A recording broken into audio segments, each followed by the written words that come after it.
Hello everyone, welcome to this lecture. So, till now our focus was on perfectly secure multi-party computation tolerating a threshold adversary, where we upper bounded the corruption capability of the adversary by a publicly known threshold. Now, we will be focusing on perfectly secure multi-party computation against the general adversary, also known as the non-threshold adversary. So, we will first see the motivation for doing that, and then we will derive the necessary condition which is required for designing perfectly secure MPC protocol against a non-threshold adversary. So, let us first see the problem definition for perfectly secure MPC against a non-threshold adversary.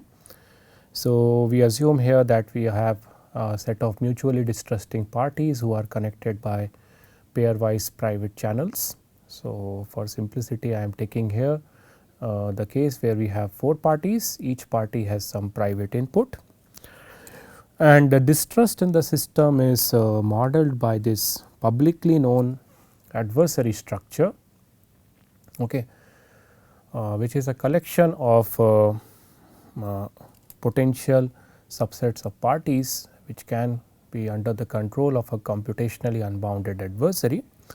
However, we assume here that the adversary is passive.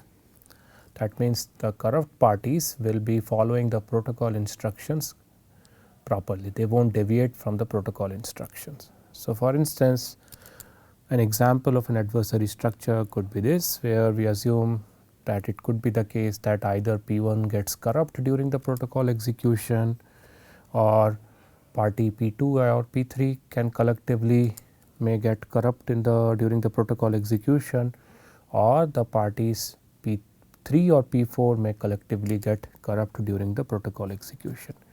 Which of these 3 subsets is going to be corrupted during the protocol execution, that will not be known beforehand. The adversary has the flexibility to either corrupt P1 or collectively corrupt P2 P3 or collectively corrupt P3 P4.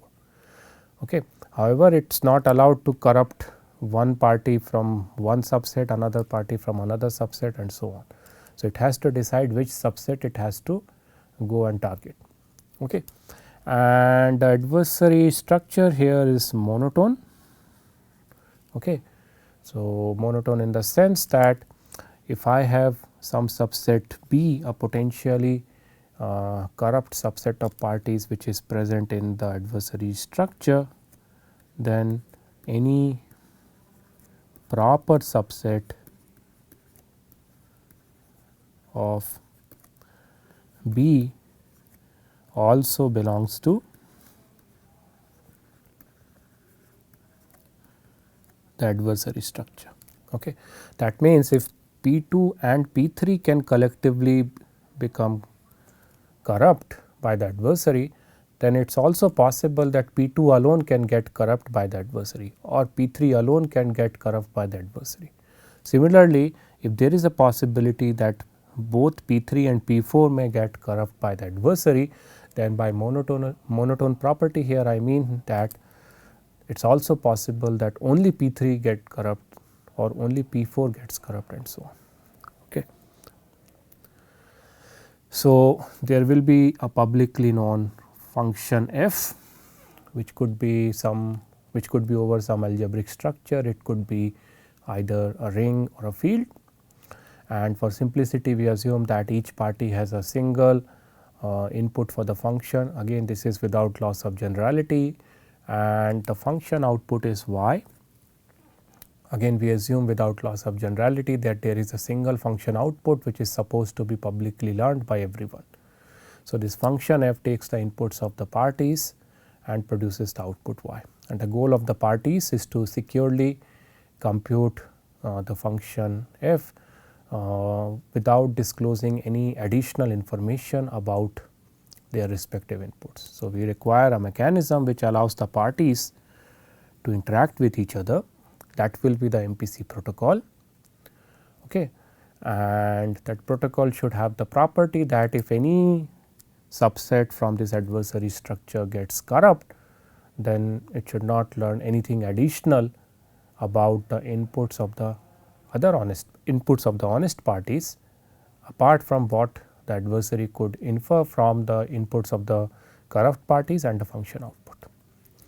So, for instance, suppose if adversary corrupts the subset P3 P4 during the protocol, then whatever is the view generated, let us call it view adversary, and by borrowing the terminology that we have used for the threshold setting, view consists of the inputs of the corrupt parties, their function output, the local randomness which are used by the corrupt parties during the protocol execution, and whatever messages they have communicated and whatever messages they have received.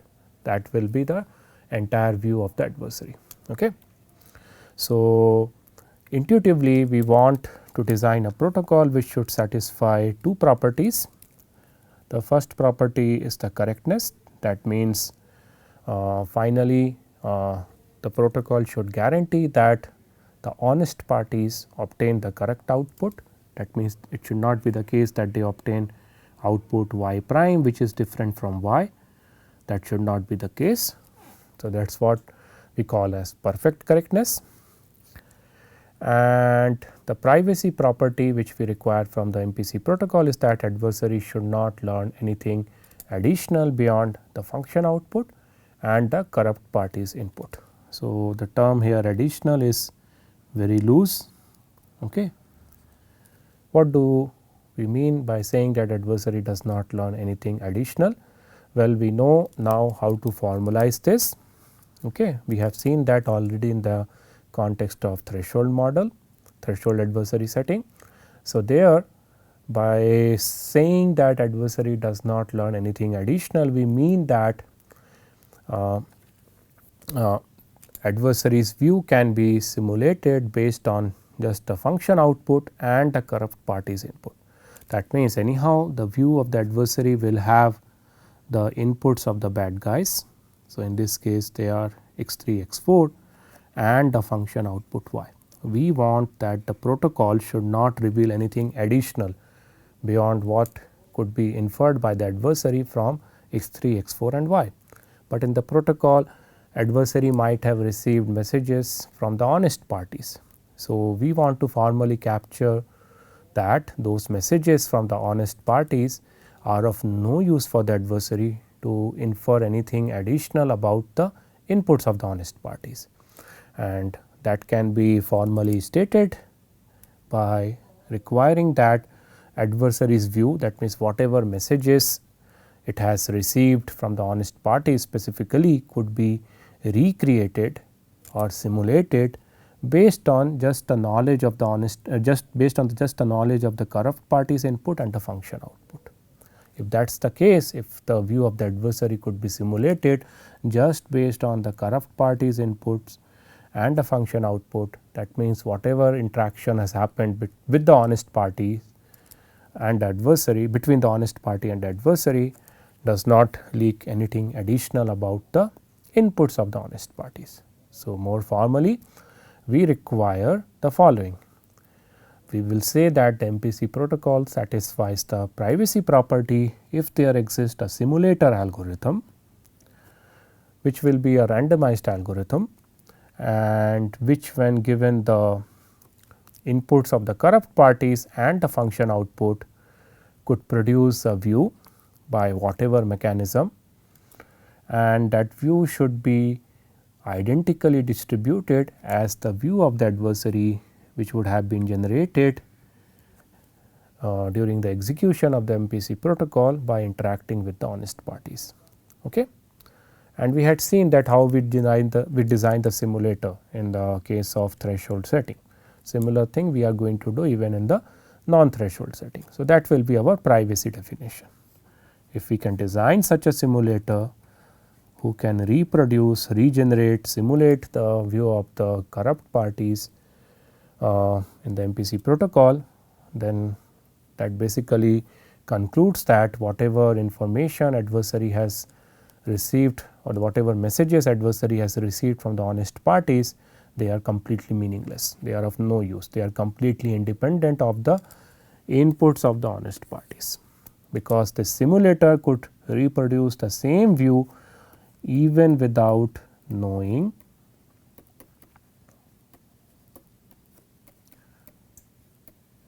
x1 x2. Okay. Right. So, now let us see the motivation to study MPC against a non-threshold adversary. So, the main reason that we want to study MPC against a non-threshold adversary is that it allows for a better modeling of real world corruption scenario compared to the threshold model. So, let us try to understand that what do we mean by better modeling. So, again for the purpose of demonstration I will take the case where we have 4 parties, and then we will see that what are the limitations which are imposed when we model the corruption by a threshold. So, if we assume a threshold adversary, basically what we are saying here is the following. We are saying that all the parties in the system, all the n parties, they are assumed to be equally hard to corrupt. Okay.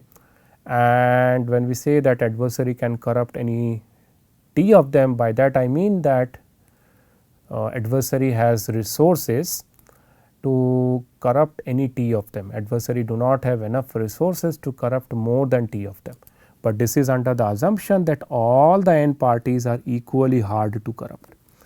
Okay. So, for instance, if there are 4 parties and if I say t is equal to 2, then basically we are trying to model here that all the 4 parties are equally protected, equally well protected, and adversary has the resources. Resources means computing resources, it could be any kind of resources. It has resources to corrupt only t of them or 2 of them. It does not have sufficient resources to corrupt more than t of them. So, that kind of scenario is modeled by the threshold adversary, where we are considering a setting where all the n parties are equivalent in terms of their computing resources, equivalent in terms of their security guarantees or how well they are protected and so on. Whereas, in a non-threshold model we are trying to basically capture the following. We give the adversary the flexibility. It could be the case that in the real world deployment of the MPC protocol, where we have n parties, not all the n parties are equally protected. What does that mean? Say for instance, it could be the case that P1 is running a weak operating system, weak in the sense less secure operating system.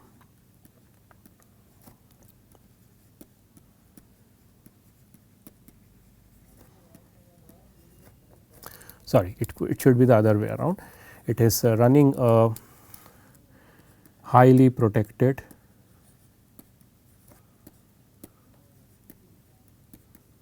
OS, whereas say P3 and P4 they are running weakly protected OS.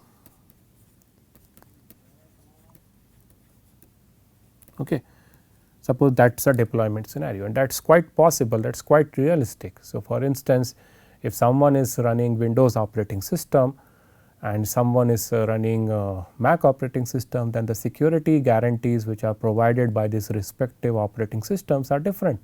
If someone is running Linux operating system, then the level of security guaranteed by Linux operating system, they are different compared to whatever security guarantees they are provided by the Windows or the Mac operating system. Okay.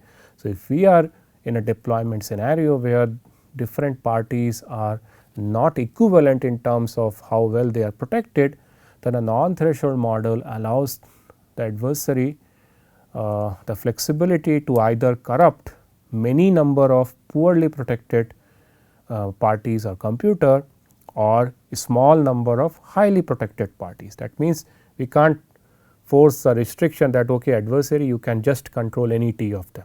It depends upon whether he is interested to corrupt many number of a small poorly protected operating system or poorly protected parties, or a small number of highly protected parties, right. So, that flexibility is provided or allowed in the non-threshold model. if we consider threshold model, then there basically we assume that any subset of T parties would be equally interested to collaborate and cause harm to the protocol or breach the privacy property, breach the correctness property and so on, right. Whereas, again non-threshold model allows you the flexibility, it gives you the flexibility to decide the potential harmful subsets of parties depending upon their mutual relationship. So, again for instance in this example it could be the case that party P3 and P4 they are friends of each other and they might be definitely interested to go and attack the protocol. Whereas, if I say T is equal to 2, then it models the case that it could also be the case that P1 and P3 are interested to collaborate and cause harm to the protocol, but it might be possible that P1 and P4 are actually not in talking terms, they do not want to collaborate together and cause harm to the system, right. So, that kind of flexibility to kind of model prior relationship among parties, what are their preferences, with whom they would like to collaborate and cause harm to the protocol, etc. That flexibility is provided in the non-threshold model. That flexibility is not there in the threshold model. Okay.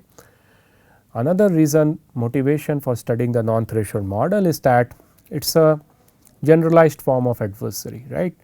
So, if we can design an MPC protocol against a non-threshold adversary, of course, we can derive a protocol against a threshold adversary from the non-threshold model MPC protocol, because remember threshold model is always a special case of the non-threshold model, where the size of every subset in the adversary structure is T plus is T. Okay. So, again in terms of generality, studying the non-threshold model is really motivated. And finally, MPC protocols against non-threshold adversary provides better fault tolerance. That means, if you model the adversary as a non-threshold model, then there is a possibility that your protocol, the resultant protocol that you design, tolerates more number of corruptions than what you could tolerate if you model the adversary by a threshold. So, again if we take this deployment scenario where n is equal to 4 and if this adversary structure is there, if I try to run any threshold MPC protocol among these 4 parties, you can tolerate at most one semi-honest corruption, because remember we have derived the lower bound that you need T less than n by 2 condition for designing perfectly secure MPC protocol if you have nonlinear gates in the circuit. Okay. So, if we have n is equal to 4, definitely you can't tolerate 2 corruptions. You can't run the BGW protocol with T equal to 2, you can't run the GRR protocol with T equal to 2, and in fact you can't run any threshold protocol with T equal to 2 because of this impossibility result. But as we will see later, it is indeed possible to design an MPC protocol tolerating this given adversary structure, and if you see closely here in this given adversary structure, you have potential bad compositions consisting of up to 2 parties. That means, the protocol that we will design, assuming that this is the adversary structure, we want to tolerate this adversary structure, will also give you security guarantees even if P2 and P3 come together and collaborate to breach the privacy property, or even if P3 and P4 come together and collaboratively try to breach the privacy property. That means, you can tolerate 2 semi-honest corruptions compared to 1 semi-honest corruption which you could have tolerated if you would have modeled the corruption by a threshold T. Okay. So, that justifies that why we should study MPC against a non-threshold adversary. So, now let us try to derive the necessary condition for perfectly secure MPC tolerating a non-threshold adversary assuming a semi-honest corruption. Again remember, in this course our focus is only on semi-honest corruptions. In the next course we will see the conditions which are required for tolerating a non-threshold adversary which is Byzantine or malicious.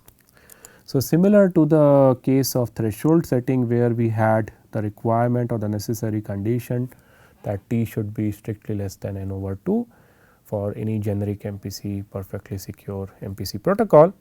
We have an equivalent necessary condition in the non threshold setting as well.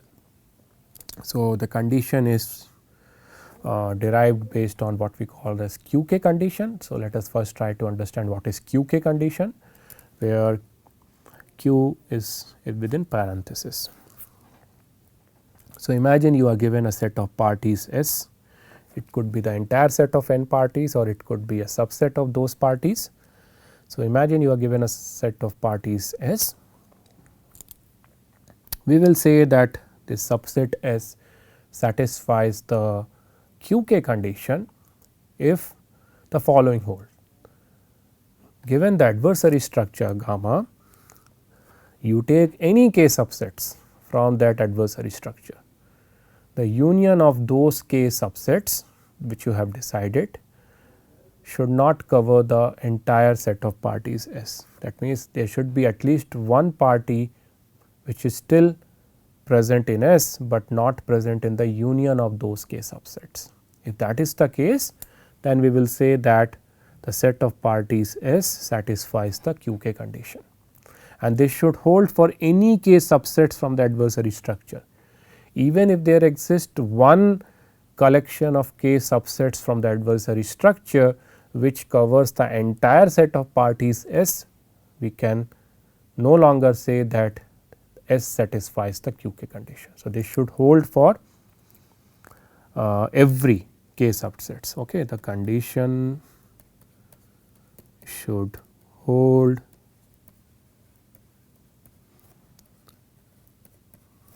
for every k subsets, that is important.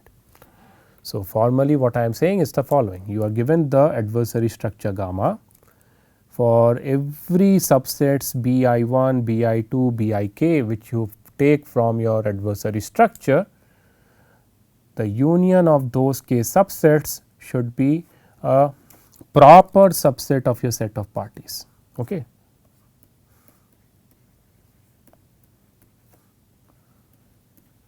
And this should hold for every k subsets. If that is the case, then we will say that the set of parties S satisfies the QK condition. So, let us see some example here. Imagine this is the adversary structure given, and I take the set of parties P to be the set S itself. Now, let us see whether the set of parties P, which is consisting of 4 parties here, satisfies the Q2 condition with respect to the adversary structure, and indeed it satisfies the Q2 condition, because if you take the union of these two subsets, then you have party P4 which is missing. If you take the union of the last two subsets, you have party 1 which is missing, and if you take the union of the first and the last subset, you have party P2 who is missing. So, that is why we will say that this set satisfies the Q2 condition, and it is easy to see that if it satisfies Q2 condition, this also implies it satisfies Q1 condition, right, because if the union of any two subsets cannot cover the entire set of parties, that also means the union of any one subset does not cover the entire set of parties. So, that we can always conclude. So, if some set satisfies QK condition, it also satisfies QK minus 1 condition, QK minus 2 condition, and so on. However, the same set P with respect to the same adversary structure does not satisfy Q3 condition, because if you take the union of these 3 subsets from gamma, you basically have the entire set of parties P covered. So, that is why it does not satisfy the Q3 condition. So, now intuitively, if you observe here closely, this QK condition is equivalent to saying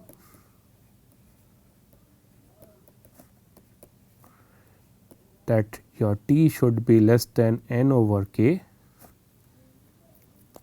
in threshold model. Okay. Because if I say T less than n over k and if I am considering threshold model, then basically this means that T times k is strictly less than n.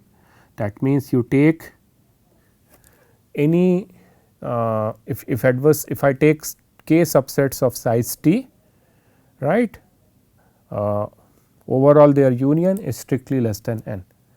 So, QK condition is basically generalization of this condition T less than n over k in the non-threshold model. That is intuitively the way to understand this QK condition. Now, what is the necessary condition for designing any generic MPC protocol in the non-threshold model? So, this beautiful work published in 1997 shows that the necessary condition is that the set of parties P with respect to your adversary structure should satisfy the Q2 condition. Only then you can design a perfectly secure MPC protocol. Okay.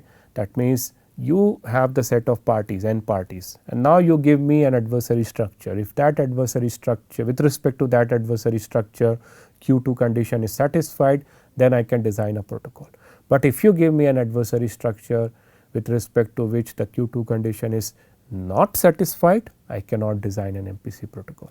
It is equivalent to saying that if you ensure T less than n over 2 in the threshold model, then protocol is possible. But if T is greater than equal to n over 2, then depending upon whether the nonlinear gates are present in the circuit or not, I may or may not be able to design the MPC protocol. So, now let us prove the necessity of this condition. So, we will show that there exist certain functions which cannot be computed in a perfectly secure way if the set of parties does not satisfy the Q2 condition. And how do we prove that? We will prove that by following the by proving the following implications. We will show that on contrary, if you can design a perfectly secure MPC protocol for AND function, for n party AND function, tolerating an adversary structure which does not satisfy the Q2 condition, then we will show that using that protocol we can design another protocol which can allow two parties to securely compute the AND of their respective bits, even in the presence of an adversary who can corrupt any one of them. But we know that this latter thing is not possible, but if this implication is overall true, then that means that whatever we assumed regarding the existence of this n party protocol for computing the AND function tolerating an adversary structure not satisfying the Q2 condition is also incorrect. So, that is a proof idea. So, we will assume that you have a protocol even if the Q2 condition is not satisfied, and then we have to use it and show that how you can convert it into a secure two party protocol, and whatever the correctness and privacy guarantees are there for the n party protocol tolerating a non Q2 adversary will be translated to the privacy and correctness of the resultant two party AND protocol. Okay. So, assume that you have again, so I will demonstrate the proof. I will show how to convert the n party protocol into the two party protocol. For the n party protocol, I am taking n is equal to 4, and imagine you have a protocol pi 4. Okay. You can imagine you have a protocol pi n for the n party AND function. The function the parties want to securely compute here is the AND of the inputs of the n parties. Each party has a private bit here, and as per our assumption this protocol can tolerate this adversary structure. It can tolerate a computationally unbounded adversary modeled by this adversary structure, and you can see that this adversary structure does not satisfy Q2 condition. Why it does not satisfy Q2 condition? Because there are only first of all two sets given in the adversary structure, and if you take the union of those two subsets, you get the entire set of parties P1, P2, P3, P4. Okay. We do not know what are the steps of the protocol pi 4. The protocol is assumed to exist, and if it is there, then pi 4 will have certain steps for P1, it will have certain steps for P2, it will have certain steps for P3, it will have certain steps for P4, right, based on what are. So, it may ask P1 to pick random coins of certain form, P2 to pick random coins of certain form, P3 to pick random coins of certain form, P4 to pick random coins of certain form, and then it depending upon what are the random coins of respective parties and what are the respective inputs of the parties, pi 4 will have instructions, okay, send this message, if you receive this message then do this, etc., etc.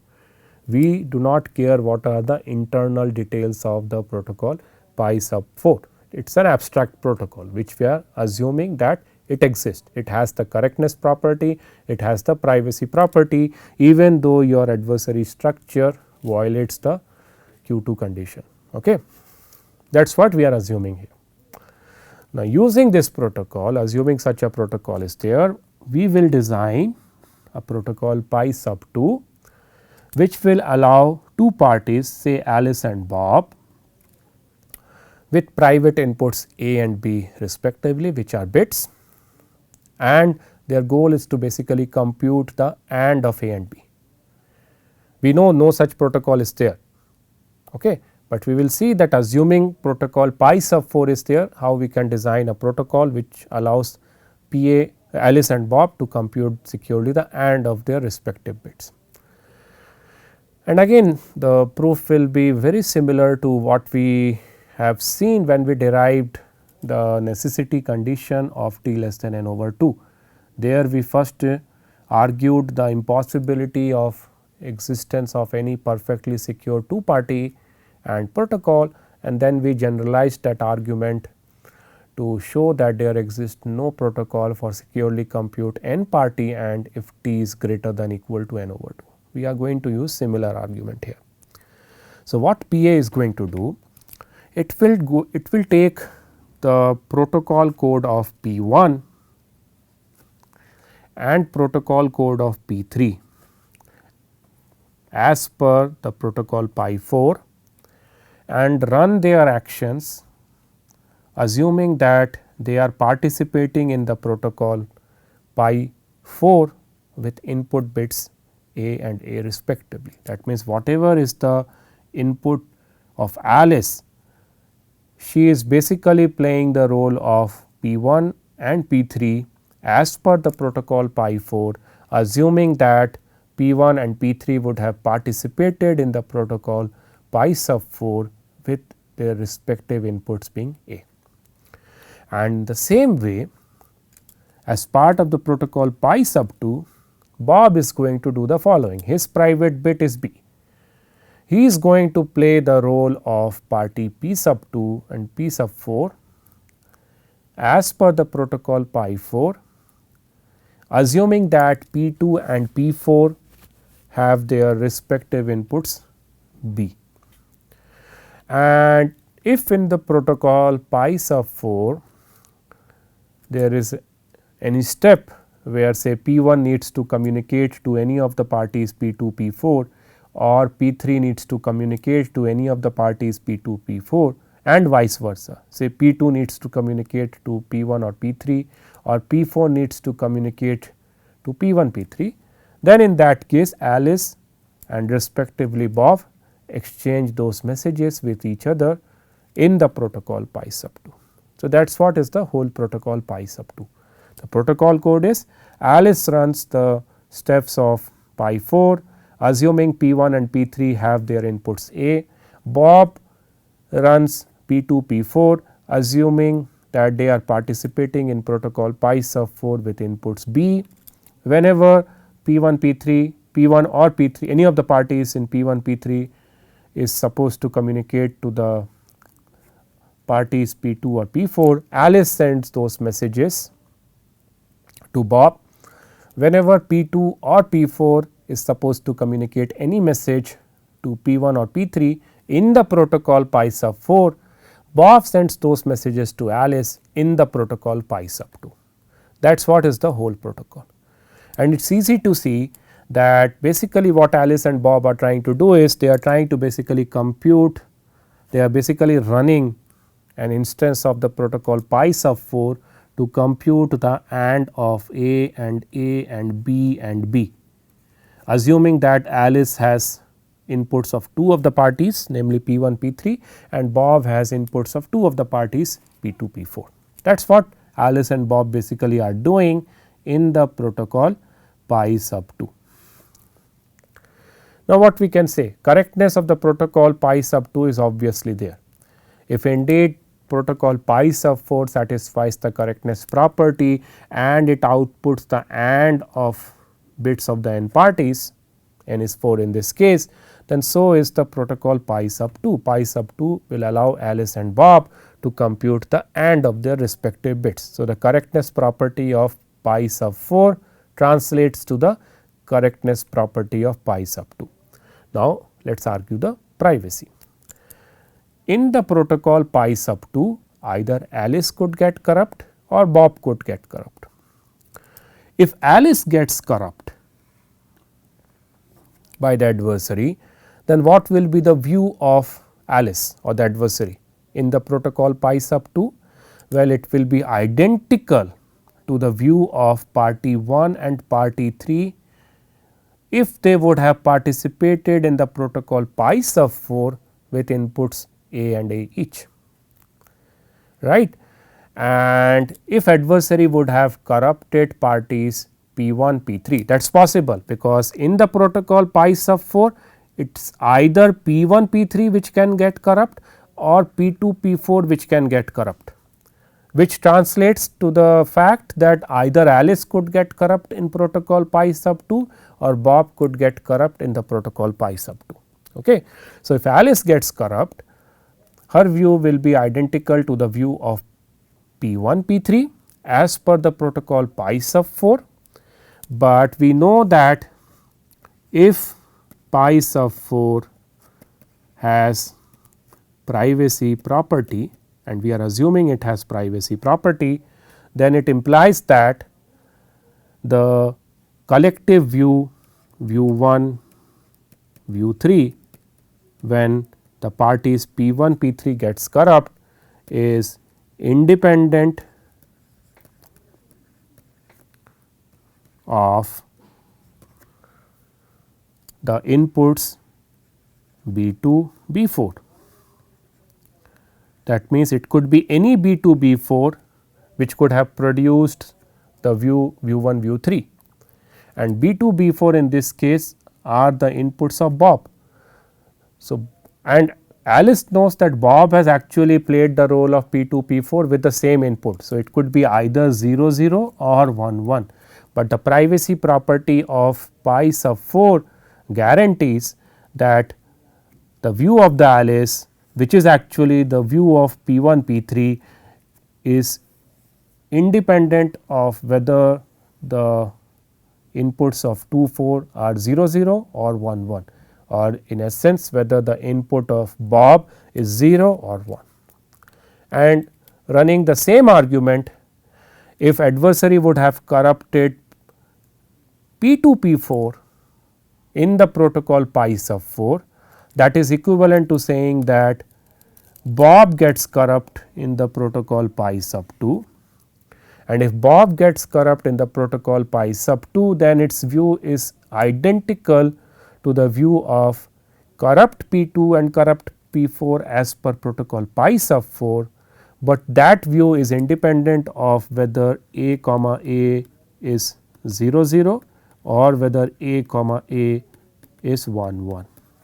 So, if Bob gets corrupt, then whatever view is generated in the protocol pi sub 2 for Bob, that will be independent of the inputs being 0, 0 or inputs being 1, 1. or equivalent to saying that whether Alice input is 0 or whether Alice input is 1. So, that means if at all the protocol pi sub 4 is there tolerating this adversary characterized by this non-threshold adversary structure, then so is protocol pi sub 2. But we have already proved that there is no secure two party protocol allowing them to securely compute the AND of their respective bits.